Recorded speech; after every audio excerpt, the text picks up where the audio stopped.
There's a couple different ways you can approach this. First problem from concept 26, that is to recognize that there are 1, 2, 3, 4, 5, 6 different quizzes that have already been done. So you can look at the average of those and understand that there's going to be 2 more, and it's a little trickier than some of the ones we've done. You add that up, you get 24, and we're adding 2 x's. Okay, basically 2 additional keys, but if you call it 2x or 2 additional quizzes. If you put it as 2x, and that assumes that they have to be the same score, and that's not necessarily accurate. So calling it x is appropriate, although maybe possibly confusing. We just need to understand that that x represents 2 scores.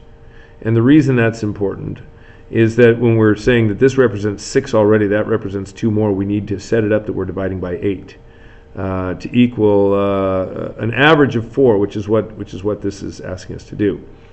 Okay, so you set it up like the other ones, understanding that this is going to represent 2 scores, and we'll get to that in a second. Put it over 1, cross multiply, you get your 32 over here.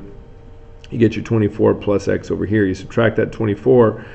Now you find that x is equal to 8. And with the understanding that 8 now represents 2 scores, that's one way of setting it up. Then you can look at, say, okay, well, this one here represents a sum total of 8. That represents a sum total of 8. None of the others do. I had a couple questions say, hey, could it be at least a 4? Then we could include that as well, and that would give you over a 4, which is probably what people are concerned with. And if that were a 3.5, then this would be another one, but those are the only 2 that really fit right there. In terms of this, determining the value, if you go back to what we already calculated, that 24 right there is 6 scores. So if you take that 24 and divide it by 6, there it is. That gives you an average of a 4 already. Didn't want to let you know that because that might have made some people try to do a confusing shortcut maybe. But if we understand that that's an average of 4, then that's going to help us here. Our mean is 4. And our median needs to be found only after we set this up in order. So we've got the smallest is a 2.5, the next is a 3, if I'm crossing them off as we go. Then there's a 4 and a 4.5, and then 2 5s. And I will say this, the people in my class that do well on standard deviations are people that have sort of set it up in this list format. And I'll go through how we kind of do it in my class here. But having it set up that way, recognizing there's an even number here, those 2 middle terms are going to give us the median, the average of the middle 2. So you either say, well, between those is 4.25, or add them up and divide by 2.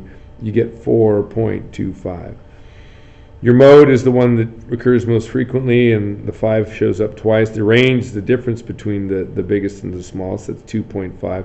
Please understand that is the difference between this and this, the maximum minus the minimum. It's not always the same as the minimum. It just kind of worked out that way. And the standard deviation, if I take each of these and subtract 4 from it, okay, I'm taking 4 away from those, and that gives me 2.5 minus 4 is a negative 1.5. Okay, 3 minus 4 is a negative 1. That gives me 0. There's a positive 0.5. And 5 and 5 minus 4 is another 1 and a 1.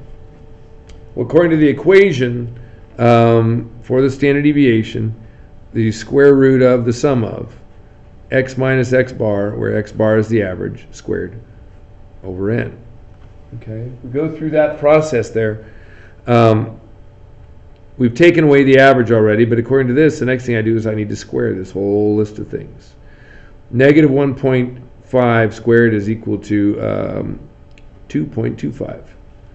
Negative 1 squared just makes it positive. 0 squared does nothing. 0.5 squared is 0.25, and these guys squared are a couple of 1s. That funny little shape in the front there represents the sum of. So I want to add all these things together. 2.25 and 0.25 gives me 2.5, 3.5, 4.5, and 5.5. So I got a 5.5. According to this, the next thing I do is divide by n. So I'm dividing by 6. Even though there's a 0 there, it's one of the terms. So I'm dividing by 6 to get 0.91 and then a 6 bar. The last thing is that square root of the whole deal. If I take the square root of the whole thing, I end up with a 0.96. Really, it's a 0.957. And depending on where you round, you might get a 0.9959. And if you round incorrectly, you might get a 9.953 or something smaller.